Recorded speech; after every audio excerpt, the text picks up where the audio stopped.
RC Music present.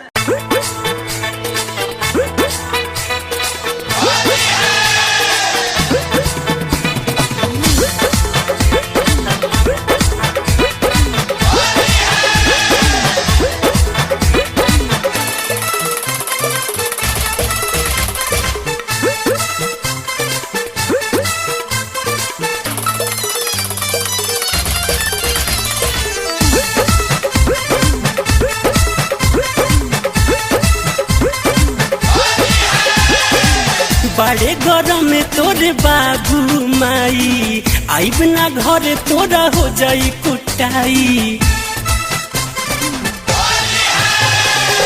बड़े गरम में तोरे बाबू माई आइब ना घरे तोरा हो जाई कुटाई। होली में कपड़ा हटा के डालत रही रंगवा सुता के धराइल रही मौके पया के। होली में कपड़ा हटा के डालत रही रंगवा सुता के धराइल रही मौके पया के।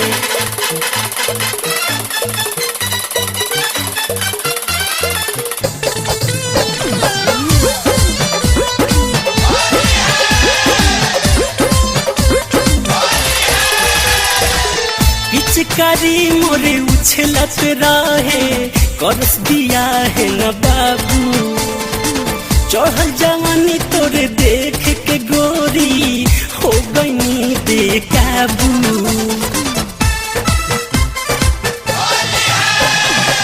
पिचकारी मोरे उछलत रहे करस दिया है न बाबू। चढ़ल जवानी तोरे देख के गोरी हो गईनी हम बेकाबू।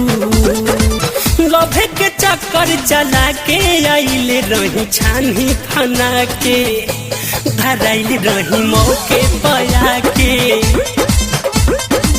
होली में कपड़ा हटा के डालत रही रंगवा सुता के धराइल रही मौके पया के।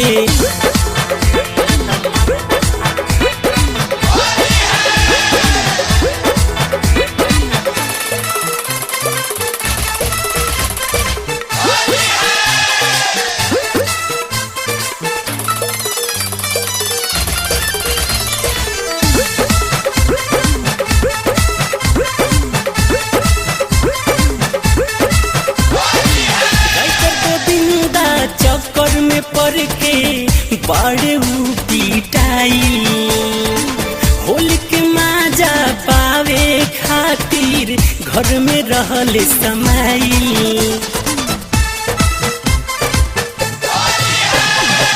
राइटर गोविंदा चक्कर में पड़ के बड़े पिटाई। होली के माजा पावे खातिर घर में रहल समाई। गवेले राजू समझा के आइले रही हम हुनुका के धराइल रही मौके पया के। होली में कपड़ा हटा के डलत रही हम सुता के धराइल रही मौके पया के। बड़े गरम में तोरे बाबू माई आइब ना घरे तोरा हो जाई कुटाई। बड़े गरम में तोरे बाबू माई आइब ना घरे तोरा हो जाई कुटाई। होली में कपड़ा हटा के डालत रही रंगवा सुता के धराइल रही मौके पया के। होली में कपड़ा हटा के डालत रही रंगवा सुता के धराइल रही मौके पया के।